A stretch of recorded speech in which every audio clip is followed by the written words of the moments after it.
man, I love The Office. I love how awkward and uncomfortable it is. And the thing about any kind of relationship is, if you're in one long enough, you'll discover some dysfunction. And Adrian and I have been married for 13 years-ish now. And we met the summer before grade 10. We met at the Birchwood Trails cabin just down the road here at a youth event put on by this church. So parents, if you're looking to get good relationships going for your teenagers, make sure they're going into youth here at the church. She fell in love with me right away, but guys, I played it so cool.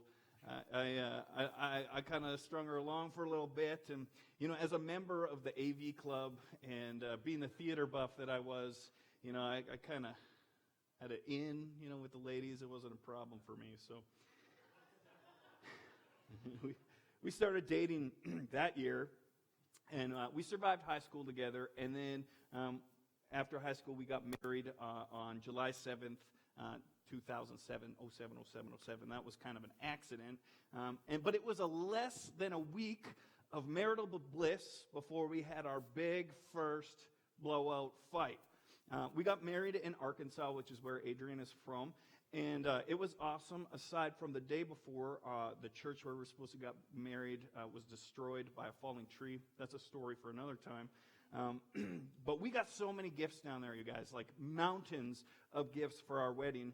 We got bread makers and an ironing board and a 4-piece toaster. You haven't lived until you've made 4 pieces of toast at a time.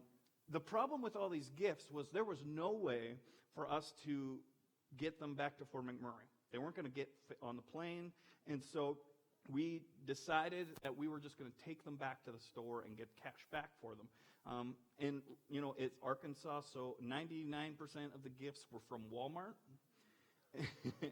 And so we decided we'll take them back and get a return for them. Here is where the fight started. I wanted to take the gifts back at the reasonable hour of 2 in the afternoon, like a sane person. My wife wanted to take them back at 2 in the morning so nobody would see her, like an insane person. There was no way that I was going to wake up in the middle of the night to go to Walmart. Who knows what Walmart is like at 2 in the morning? Well, I do. Because I lost that fight. Since that very first fight, we have fought about a lot of stupid stuff. Honestly, I can't even remember half of it. What seems so important in those moments seems not to matter even a little bit in this one. Why do we do that? Why do we get offended so easily? Why do we try so hard to protect what's ours, even when it comes at the cost of hurting someone else? Now, today is the last message in our Dysfunctional series, and we started off by talking about how each one of us is dysfunctional in our own way, and how that dysfunction affects kind of all of the relationships in our lives, and that the best way to have a healthy relationship with someone else is to have a healthy you. The next week, we talked about toxic relationships, about when to press in and solve them and when to walk away. We talked about the challenges of raising healthy kids in today's smartphone world. And last week, we talked about conflict and how to have healthy conflict between each other. And today, we're going to close off this series with, hopefully, a little bit of hope. We are dysfunctional. There is no doubt about it. But is there a way to overcome our dysfunction? Or at the very least, is there a way for us to learn to live with it? Is there a way to become functionally dysfunctional? Today we're going to look at a story of some family dysfunction that prompted Jesus to say one of the most profound and important things I think that he ever said. Today's story is told to us by a guy named Matthew. He was one of the people who lived and served alongside Jesus. He had a front row seat to all of the miracles and all of the lessons. And after Jesus died and was resurrected, the small group of people that were following Jesus kind of exploded like crazy, and there became tons of Jesus followers. And so guys like Matthew realized that they need to document what had happened so that future generations could know about this Jesus guy. So yeah, the account we're going to talk about today, it comes from the Bible, but it is in there because Matthew was an eyewitness to the life of Jesus, and he wrote it down for us. To this day, Matthew's account and writings of the life of Jesus are one of the most thoroughly vetted and trustworthy ancient texts that there are. They are more scientifically trustworthy than documents talking about guys like Plato or Socrates. So, Matthew tells us this story. He says, "Then the mother of Zebedee's sons came to Jesus with her sons, and kneeling down, asked a favor of him. 'What is it you want?' he asked. She said, 'Grant that one of these two sons,'" her sons were James and John. Thank you. Her sons were James and John. And "grant that one of these two sons of mine may sit at your right and the other at your left in your kingdom." Now, when I was 7 or 8 years old, my mom used to send me to the corner store to get things like bread and milk. And one day, I was caught by the attendant alone at the corner store putting a 1-penny candy into my mouth. I stole it. And they told me that I was not allowed to come back to the store anymore. So I went home and I told my mom what happened, and she said, "Well, did you?" And I said, "No, I didn't steal that candy." Obviously, I lied. And if you know my mom, you know she's not going to let anybody talk bad about one of her kids. And so she drugged me to the corner store, and she yelled at that attendant, and she said she didn't care what he saw, that her precious, perfect little boy did not steal a candy. I did. She was a good mom. I was a bad kid. Matthew's story here starts off with this good mom. A mom who wants nothing but the best for her son. A mom who isn't scared to advocate on their behalf. A mom who will stop at nothing to see her sons succeed. But also a mom who doesn't really understand what it is that she's asking for. This isn't part of today's message, but I want to share it anyways. This week I was sitting with Brune and Shauna and Adrian, 3 strong, confident, intelligent women who work here at Fort City. And I was asking them for their input on my message today, and I told them of this story I was talking about this meddling mother who is coming in to meddle in her son's lives. And they all kind of paused and kind of looked at each other, and then they looked at me with a look that just said, "Lucas, you're an idiot." This story is not a story about a meddling mother. This is a story about a mother who will stop at nothing to advocate for her boys. And it's not the point of today's message, but I would encourage you to surround yourself with people like that. People who make you better, people who you trust, people who will challenge you when you let your privilege or ignorance get in the way of what you say or think. So that's an aside. So the mother of Zebedee's sons asks Jesus to give her boys this great honor. And Jesus says to her, "You don't know what you're asking." And Jesus said to them, "Can you drink the cup I am going to drink?"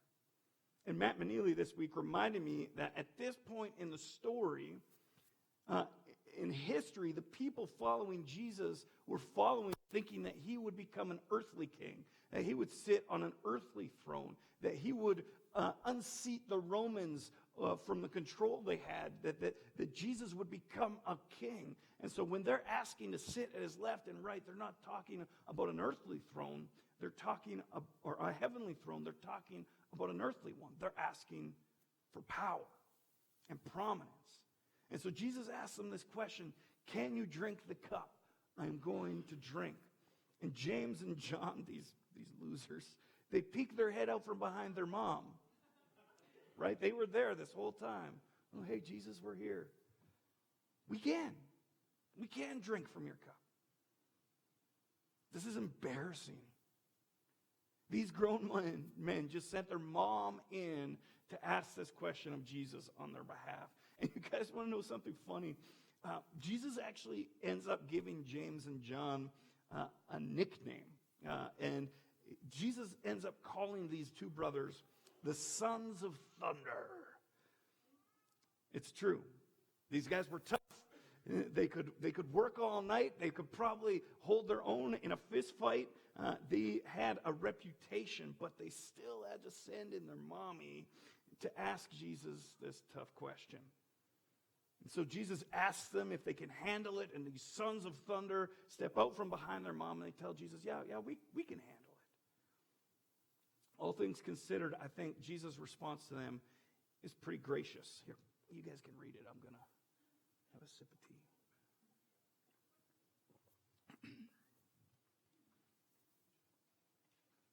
You will indeed drink from my cup, but to sit at my right hand, my right or left, is not for me to grant.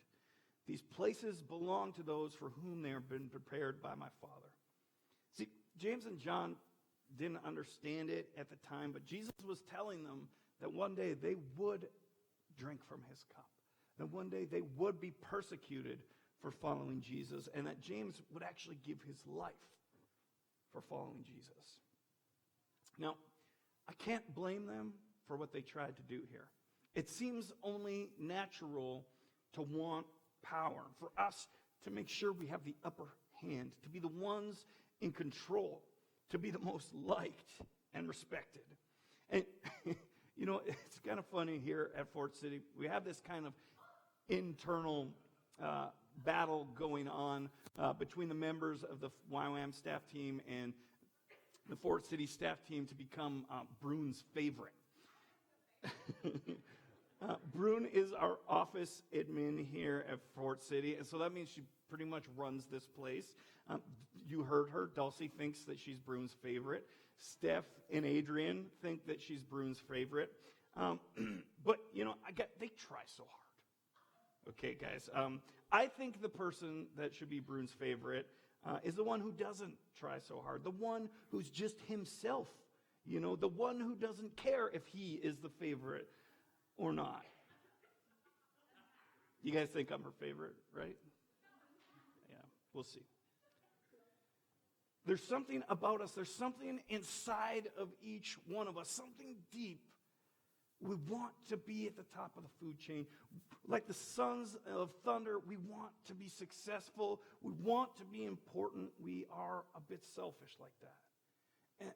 And to be honest, it's why so many marriages are in trouble. It's why our kids rebel. It's why friends gossip about each other. It's why we hurt each other. It's because we put ourselves first. We put our needs, our wants, our futures before somebody else's. It's why when we get a little bit of information about somebody else, we use it to our own advantage. It's why when we get a little bit of power, we end up lording it over each other. It's just what comes naturally. But we can kind of see it's not really working, is it? My kids are great, but for the life of me, I cannot get them to put the lid back on the toothpaste after they use it. Every day, dried out toothpaste tube. And I'll say to Justice after he leaves the lid off, I'll say, dude, put the lid back on. And then he'll look at me with all the confidence in the world and say, well, Camille did it too. And then my dad mode kicks in. I got to say, I don't care if he did it. Just because he did it doesn't mean it's okay for you to do it. Watch what happens now in this story that we're reading. When the other disciples heard what these sons of thunder asked Jesus for, they were upset with them. Probably not because they thought it was inappropriate to ask for power, more likely because they wished they had thought of it first. When the 10 heard about this is the other disciples heard about what James and John had done. They were indignant with the two brothers. And Jesus called them together and said, you know that the rulers of the Gentiles lord it over them, and their high officials exercise authority over them. You know how it goes. The strong rule the weak, the rich take advantage of the poor, the powerful use their power to hold others down. The winner goes before the loser. This is just how it goes. This is the natural way, the way of the world. And then Jesus looks them in the eye in a way that only he could do and says, not so with you. Not so with you. I don't care what everybody else is doing. I don't care if everyone else is doing it. I don't care if the whole world rewards the strong and punishes the weak. I don't care if your little brother leaves the lid off of the toothpaste. Not so with you. Instead, whoever wants to become great among you must be your servant. And whoever wants to be first must be your slave. Just as the Son of Man did not come to be served, but to serve and to give his life as a ransom for many. That is how you and I become functionally dysfunctional. How you and I can truly begin to look and to love in the way that Jesus did. We fight our need to be right in every argument and try instead to be loving. We suppress our selfish desire to be first and instead put others before ourselves. We give up trying to build our position and power and instead help those around us discover who they were created to be. You know, Jesus had all the power in the universe. He was there when the foundations of the earth were laid. He was the one who laid out the rivers through the mountains and put the stars in the sky. And he saw this perfect creation take a dangerous turn when we chose to sin and to turn away from him. And instead of snapping his fingers and hitting the reset button, he came down from the heavens and he set aside his power and prominence and he became one of us. He lived a good life. He loved everyone around him. He healed the sick and he fed the hungry and he loved the unlovable and he bent down and got eye to eye with the down and out. And he washed their feet and then he walked up a hill of Calvary carrying our sin on his shoulders. And he emptied himself of all of his rights, of all of his power. And he died on a tree so that you and I could once again become God's good creation. And Jesus died the same way that he lived, in service to others, a suffering servant. You know that the rulers of the Gentiles lord it over them, and their high officials exercise authority over them. But not so with you. He told them who not to be, and instead showed them who to become. So, here's the question. What does that actually mean? What does it look like in real life to be a servant to one another?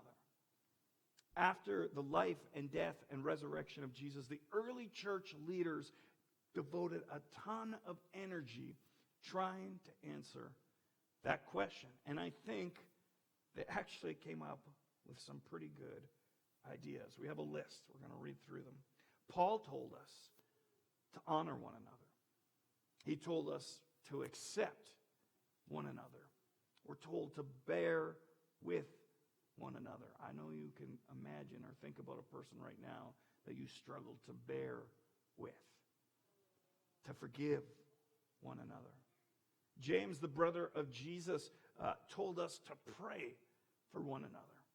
We're to encourage one another, to warn one another, to stop gossiping about one another, to not be fake with one another, to carry one another. Luke tells us that loving each other looks like sharing each other's possessions. And finally, Paul tells us to submit to one another. This is the shift from self-serving to serving selflessly. It's not natural. It ain't easy, but I promise if you take steps in living this direction, I dare you, you will see something incredible happen in your life. In the summer, we took the boys to Galaxyland at West Edmonton Mall. And Camille loves the rides. He's not scared of anything. He'll go on all of them. And after a couple of particularly spinny rides, I could tell that he wasn't feeling so good. He started slowing down. And after a few minutes, right in the aisle we were walking, after a few minutes he stopped. He bent over and he emptied his little stomach onto the walkway. That's my family. We're that family at the West Edmonton Mall, Galaxyland. And he felt pretty bad for a few minutes, and then he was sick. And then about 5 minutes later, he looked at me like a new man. Dad, I feel better. Let's go on some more rides. Sometimes we have to do things that don't feel good in order to feel better. It's not easy to serve one another.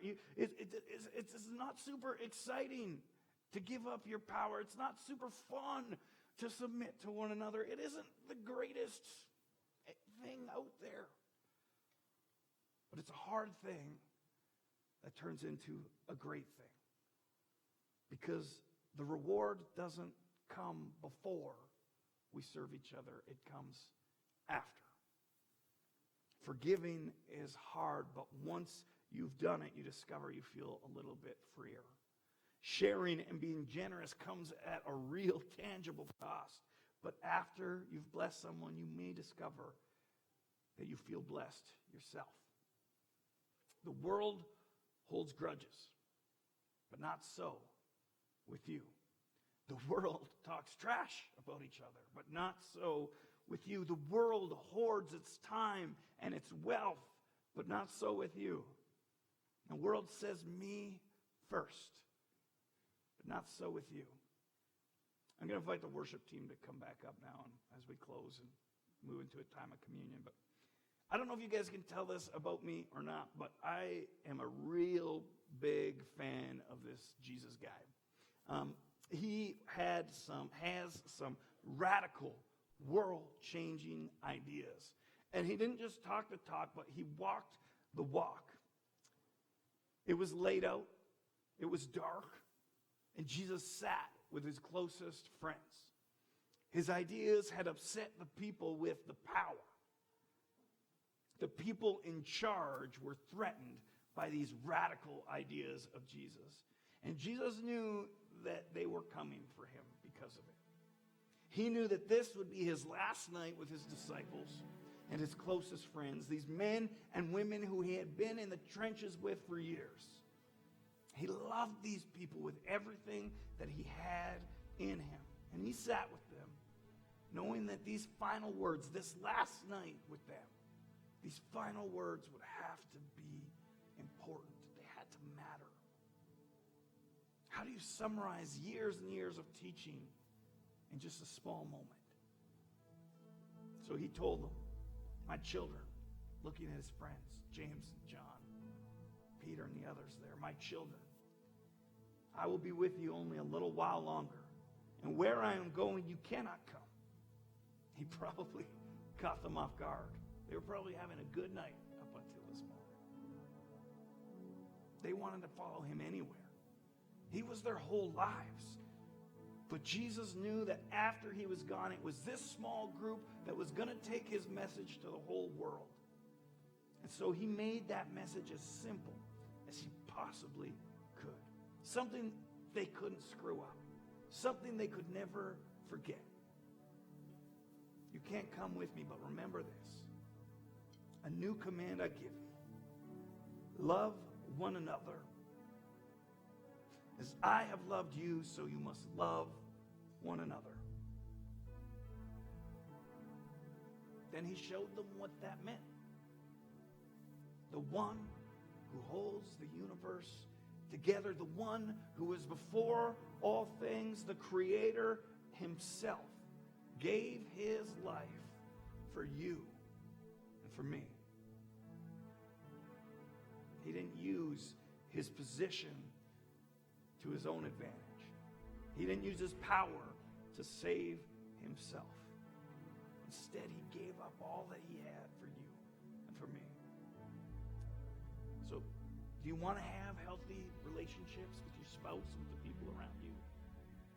Love them like Jesus loved you. Want your kids to become adults who grow up and still love their parents, still like their parents, love them the way Jesus loved you. Want to have friendships and be part of a community that is worth being a part of. Love others like Jesus loved you. Serve. Put others first. Overcome that dysfunctional part of your soul or your character.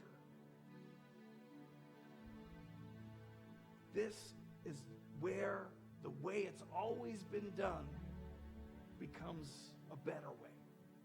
This is where dysfunctional meets functional. And this is where you and I discover what it is that we were created for. It's each other. Let's take a second to pray.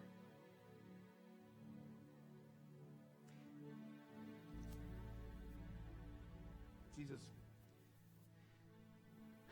I thank you for this moment that we get to share here together this Sunday morning. To gather in this room and to look at these stories of your life. To worship you together through music and through singing. Jesus, help us overcome our selfish desires. Help us not to live in the way that the world expects us to. Help us to set aside the selfishness. Help us to set aside the me-first attitude. Help us to become a people who put others first, who build into each other first, who submit to each other first. Help this to become a place, help each one of us to become a people that love each other. And not just some emotional, empty, platitudinal kind of love, but a love that fights, a love that sacrifices, a gritty, earnest, honest kind of love that holds each other up. Jesus, there's so many relationships that are dysfunctional, that are broken, that are messed up. There's so many situations that we find ourselves in that don't feel good, that we don't see a way out of, that there just feels like there can't be any repair or redemption. Jesus, we ask in these moments that you would begin us down a path of healing. And where there is hurt in our lives, where we have hurt others or others have hurt us, that we would submit to each other in forgiveness. Jesus, I thank you for each person here and the families and the histories that are represented in this room. And I just pray, Jesus, that you would grab hold of our hearts and help us to become functionally dysfunctional. I pray this in your holiest of names.